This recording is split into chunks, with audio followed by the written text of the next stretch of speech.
Hello, my pack. Today, we are going to talk about something very important. It's not about tricks. It's not about making your dog perform for you. It's about communication. It's about creating a language between you and your dog so you can live a safe, calm, and happy life together. When you can ask your dog to come to you, to stay, to walk calmly by your side, you are giving them the greatest gift, freedom. The freedom to be part of your world without fear, without chaos. This training is about understanding, about leadership, and about building a deep, trusting relationship that will last a lifetime. Many people ask me, what is the best way to train? For me, it is always about energy and trust. Positive reinforcement is a powerful tool because it builds this trust. It shows your dog that listening to you brings good things, that you are a source of calm, confident guidance. We are not forcing the dog, we are showing them the way. We are rewarding the calm, cooperative state of mind we want to see. This approach is not just effective, it is humane. It respects the dog's spirit and intelligence, making learning a joyful experience for both of you, strengthening the bond you share. Throughout this journey, we will focus on some core principles. We will discover what truly motivates your dog. Is it a special treat, a favorite toy, or your praise? We will talk about timing, because the reward must come at the exact moment of the right behavior. We will practice consistency, because everyone in the home must use the same rules. We will keep our sessions short and fun, always ending on a positive note. We will need patience, a lot of patience. We will learn to proof these behaviors, making sure they work not just in your living room, but in the real world. We will never use punishment, which only creates fear and anxiety.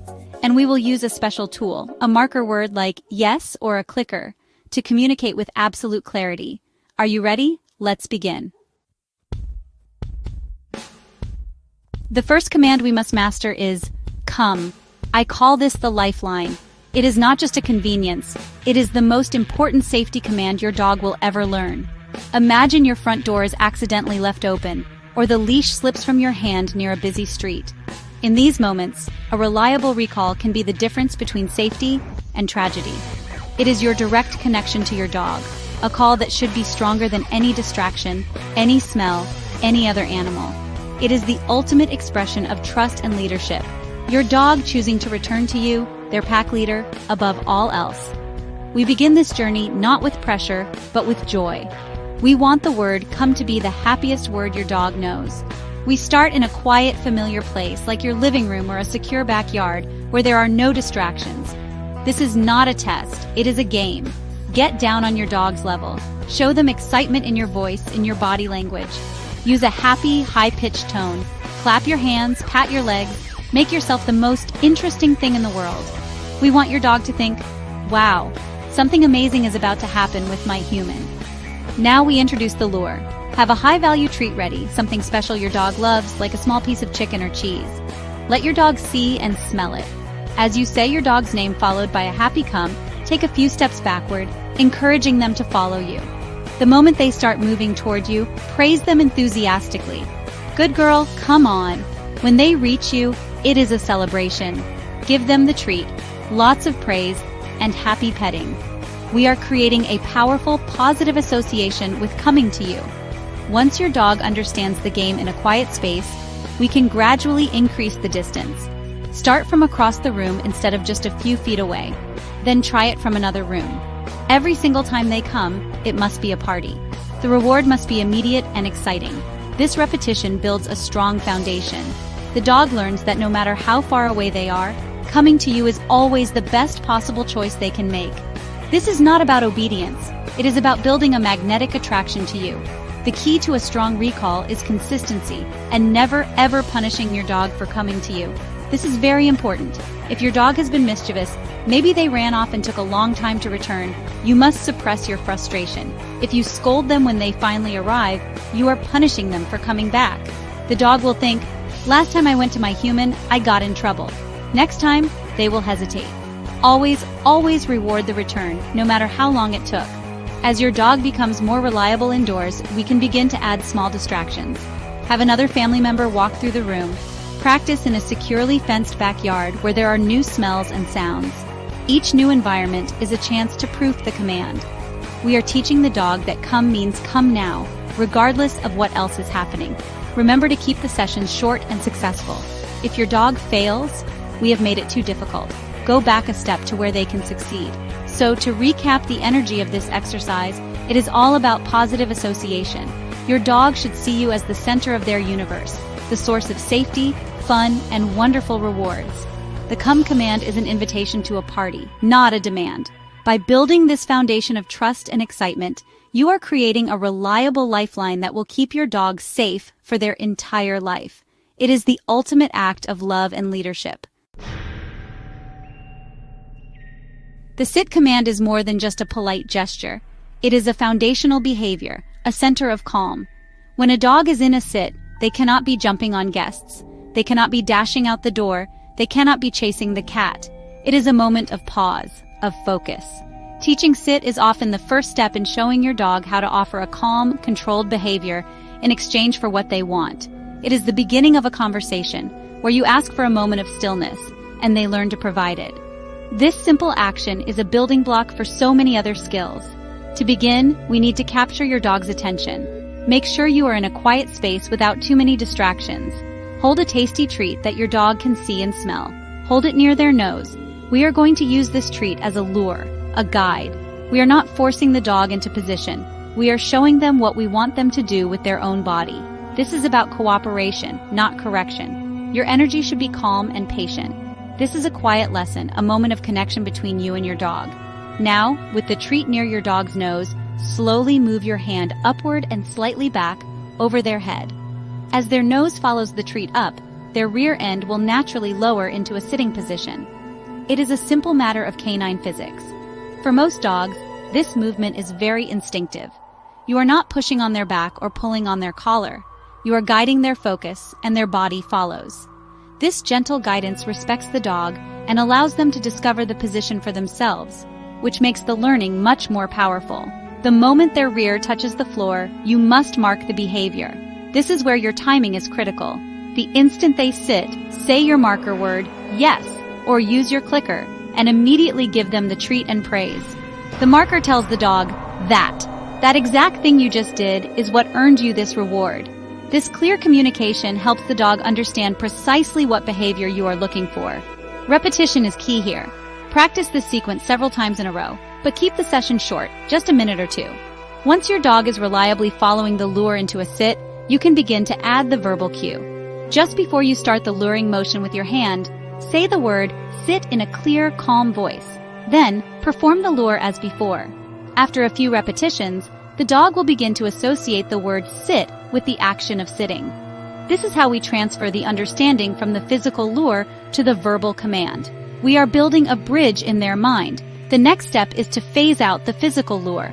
Start by using the same hand motion, but without a treat in your hand. When they sit, mark it and then give them a treat from your other hand. This teaches them they don't have to see the treat to perform the behavior.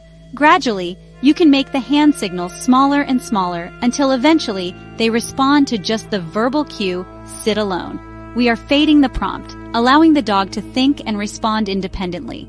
Remember, this is a process. Every dog learns at a different pace. Patience is your most important tool.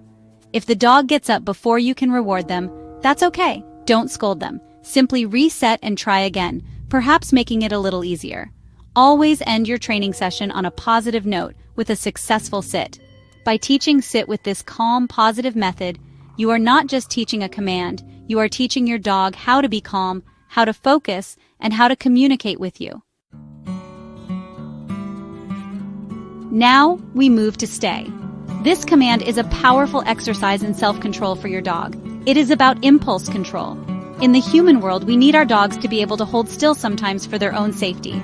A solid stay can prevent them from running into a dangerous situation, from getting underfoot in a busy kitchen, or from greeting a nervous visitor too enthusiastically.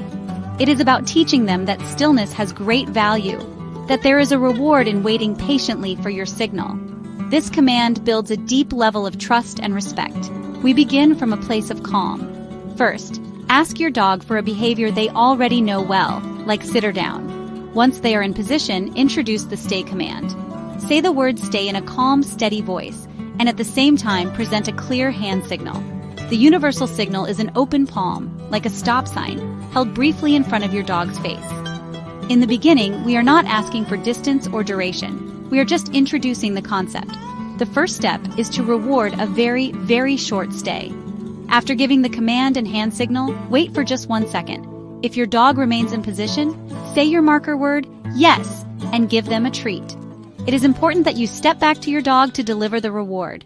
If you call them to you for the treat, you are rewarding them for breaking the stay. We are rewarding the act of staying still. Repeat this several times, rewarding for just 1 or 2 seconds of stillness. We are building a foundation of success. Once your dog understands the initial concept, we can begin to slowly build duration. Ask for the stay and then gradually increase the time before you mark and reward.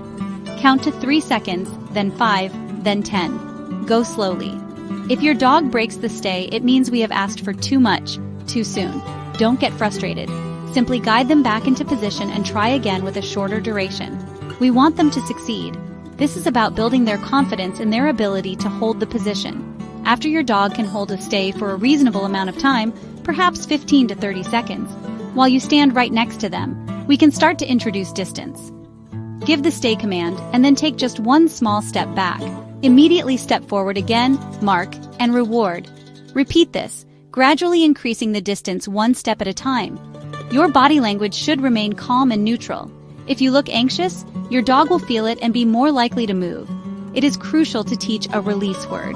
A release word like okay or free tells your dog that the stay is over and they are allowed to move. This makes the stay command very clear. It has a definite beginning and a definite end. When you are ready to end the exercise, say your release word in an upbeat, happy tone and encourage them to get up. This prevents the dog from guessing when it's okay to move and gives you complete control over the behavior. Never, ever scold a dog for breaking a stay. This only creates anxiety and a negative association with the command. If they get up, it is simply a mistake, a learning opportunity. It tells you that you need to go back a step. Calmly and quietly lead them back to their spot and try again for a shorter duration or less distance. Training stay is a masterclass in patience for the human. It is a dance of trust, where you ask for stillness and your dog learns to offer it willingly, knowing that your guidance is clear and your rewards are certain. The down or lie down command is, honestly, one of the most powerful calming signals you can teach. When a dog is in a down position, their body is in a state of relaxation. It's very difficult for a dog to be highly aroused, anxious, or reactive when they are lying down. Teaching down gives you a tool to help your dog settle in any environment. At a cafe, when guests are over, or simply when you need some calm in the house. It is a position of surrender, but not in a negative way. It's a surrender to a calm state of mind guided by you, their leader. So we will use the luring method, just as we did for sit, because it's a gentle and intuitive way for the dog to learn. We begin with the dog in a sit position. This gives us a good starting point. Hold a high-value treat in your hand and let your dog sniff it. You have their full attention. Your energy, as always, should be calm and encouraging. We're not forcing them down. We're inviting them to follow the treat into a relaxed position. This is about guidance, not dominance. From the sit position, lower the treat straight down from your dog's nose to the floor, right between their paws. As their nose follows the treat, their head will lower. Most dogs will need a little more encouragement to get their whole body to follow. This is where we need patience. Hold the treat on the floor. Let them lick at it. They're trying to figure out how to get the reward. We're letting their mind work. We're shaping the behavior, not commanding it. To encourage the full down, once the treat is on the floor between their paws, slowly slide it forward along the ground, away from them. This motion will naturally encourage them to stretch out and lower their elbows and then their entire body to the floor to follow the treat. It's like you're pulling them into the position with a delicious magnet. The moment their elbows and body hit the floor, mark the behavior with yes and release the treat for them to eat. This is the aha moment. Repeat this process several times in a short session. Start with a sit, then lure them down to the floor, slide the treat forward, mark, and reward the moment they are fully down. Consistency is everything. Once the dog is reliably following the lure into the down position, you can start to add the verbal cue. Just before you begin the luring motion, say the word down in a calm, low tone. The dog will begin to connect the word with the entire sequence of actions. As they become proficient, we begin to phase out the lure, just like we did with sit. Start by using the same hand motion without a treat in your hand, rewarding from your other hand after they lie down. Over time, you can make this hand signal smaller and more subtle, a simple downward motion with your hand. The goal is for the dog to eventually respond to the verbal cue down alone, without needing the physical prompt. Remember to keep the sessions positive. If your dog is struggling or seems frustrated, end the session with an easy win, like a simple sit, and try again later. Down can be a more vulnerable position for some dogs, so it's important that we build a strong positive association with it. By teaching down this way, you are giving your dog a beautiful gift, the ability to find a place of calm and relaxation on cue, wherever you are together. The Leave It command is a guardian. It's honestly a vital safety tool that can protect your dog from countless dangers in our human world. Dropped medication, toxic foods like chocolate or grapes, antifreeze on the street, a dead animal on a walk. These are all things that could harm your dog. Leave It teaches impulse control in the face of temptation. It's not about depriving your dog. It's about teaching them that disengaging from a potentially dangerous item and looking to you for guidance is far more rewarding. This command can literally save your dog's life. We begin this training with a simple exercise that sets the dog up for success. You'll need 2 types of treats, something boring or low value, like the regular kibble, and something very exciting or high value, like small pieces of cooked chicken. We start with the boring treat. Place 1 piece of the low-value kibble in your closed fist and present it to your dog. They'll naturally sniff, lick, and paw at your hand to try and get the treat. Let them try. Don't say anything yet. As the dog is trying to get the kibble from your closed fist, wait for the moment, even if it's just for a split second, that they pull their head away, stop sniffing, or look away from your hand. The very instant they disengage, mark it with yes, and immediately give them a high-value treat from your other hand. This is a powerful lesson. They learn that ignoring the thing in your fist is what makes the really good stuff appear. Repeat this several times until the dog starts to offer the disengagement more quickly. Now we can add the verbal cue. With the low-value treat still in your closed fist, as you present it to your dog, say leave it in a calm, neutral tone. When they disengage and look away from your fist, mark and reward with the high-value treat. We are now associating the action of ignoring the item with the verbal command. The dog is learning that leave it means if I ignore that thing, something better will come from my human. This builds incredible trust and focus on you. The next step is to increase the difficulty. Place the low-value treat on the floor, but keep your hand ready to cover it. Say leave it. If your dog moves toward the treat, quickly cover it with your hand. Don't scold them, you are just preventing them from getting it. Wait for them to back off or look at you. The moment they do, mark yes, and reward them with the high-value treat from your hand. Never let them eat the leave it item. That is the reward for failure. The reward always comes from you. As your dog becomes reliable with a stationary treat on the floor, you can start to proof the command in more challenging situations. Practice while walking past a piece of kibble on the floor in your house. Then, try it in the backyard with slightly more interesting items. Always manage the situation so your dog can succeed. Use a leash if you need to prevent them from grabbing the item before you can intervene. We are building a reflexive response to the leave it cue. This command is all about teaching choice. We are teaching the dog that they have a choice. They can go for the interesting thing on the ground, or they can turn their attention to you for an even better outcome. By practicing this consistently with positive reinforcement, you are empowering your dog to make the safe choice. You are becoming more valuable than any random temptation on the ground. This is true leadership and the foundation of a safe partnership in the world. The walk is one of the most important rituals you share with your dog, but for so many people it is a source of frustration, not harmony. The dog is pulling, choking, dragging them down the street. This is not a walk, it is a battle.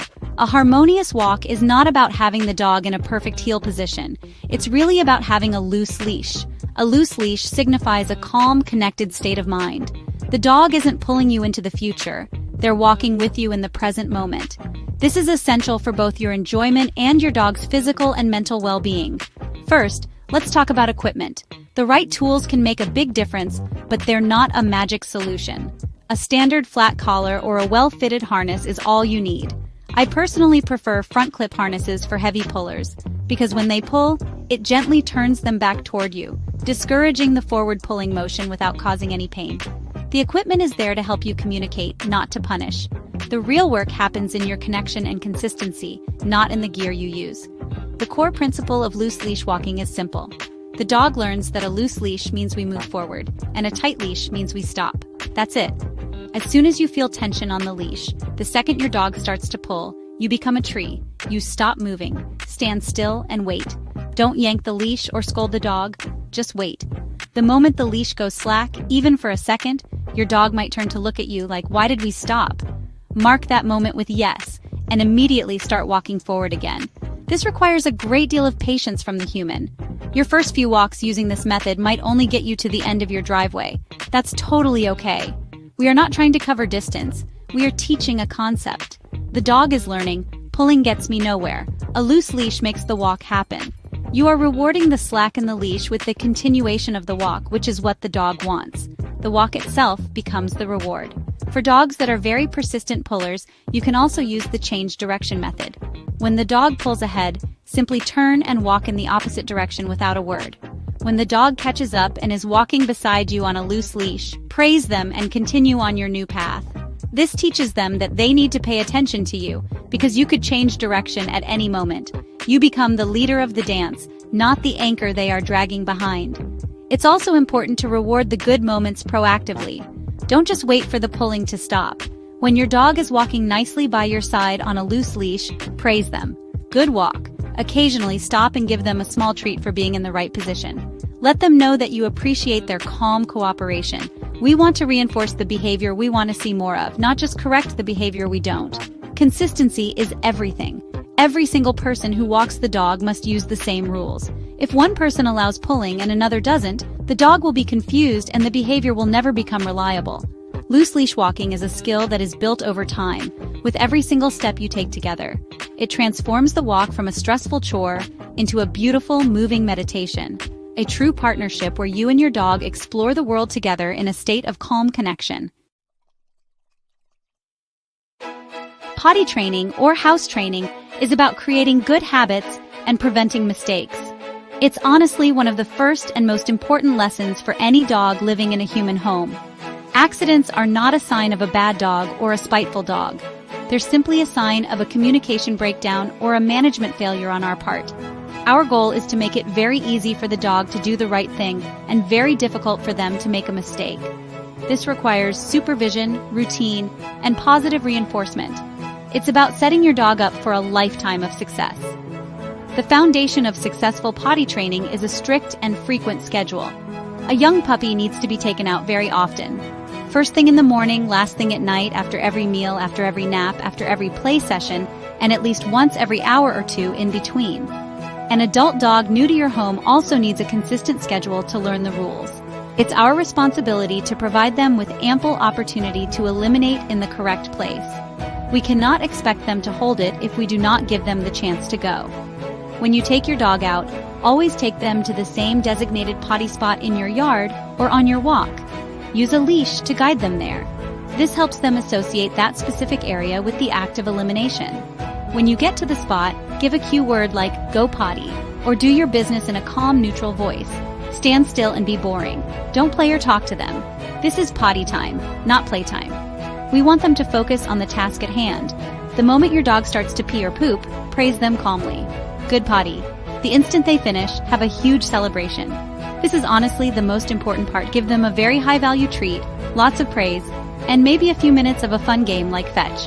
They must learn that going potty outside is the best thing ever. This creates a powerful positive association. The dog will quickly learn that eliminating in that spot earns them fantastic rewards. When your dog is inside, supervision is critical. You cannot allow a new puppy or dog to have free roam of the house. Use baby gates, a crate, or keep them tethered to you with a leash. If you cannot watch them with 100% of your attention, they need to be in a safe, confined space. This management prevents accidents from happening in the first place. Every accident that happens on your carpet reinforces the wrong behavior. Prevention is the key. If an accident does happen, and it will, it's crucial that you do not punish the dog. Never rub their nose in it, yell at them, or swat them. This will only teach them to fear you and to hide from you when they need to eliminate, making house training much more difficult. If you catch them in the act, make a sound to interrupt them, like a clap, and immediately rush them outside to their potty spot. If you find the mess later, just clean it up. It was your mistake for not supervising properly. When you clean up an accident, you must use an enzymatic cleaner specifically designed for pet stains. Regular soaps will not eliminate the odor completely, and any lingering scent will attract your dog back to that same spot to potty again. By managing their environment, creating a predictable routine, and rewarding success with enthusiasm, you are clearly communicating the rules of the home. You are building a foundation of trust and understanding that will lead to a clean house and a happy dog. So, we've covered the foundations: come, sit, stay down, leave it, walking nicely on a leash, and potty training. But I want you to remember that this is not the end. Training is not a task with a finish line. It's an ongoing conversation with your dog. Every day is an opportunity to practice, to connect, and to strengthen your relationship. These commands are the words you use, but the language is spoken through your calm, assertive energy, your patience, and your consistency. This journey is what builds the incredible bond we share with our dogs. Enjoy this process. Celebrate the small victories. The first time your dog comes running when you call, the first walk without pulling, the first time they lie down and settle calmly at your feet. These are the moments that matter. See the world through your dog's eyes and have patience with their learning process. Every dog is an individual, and your journey together will be unique. Find joy in the discovery, in the communication, and in the deep trust you are building with every single interaction. This is the true reward of sharing your life with a dog. If you find yourself facing more complex challenges, deep-seated fears, anxiety, or aggression, do not be afraid to seek help. A professional, positive reinforcement-based trainer or a veterinary behaviorist can provide you with the specialized guidance you need. Asking for help is a sign of a great leader, one who is truly committed to their dog's well-being. Remember, the goal is always a calm, balanced, and happy life together. Thank you for joining me. Now go and be the pack leader your dog needs.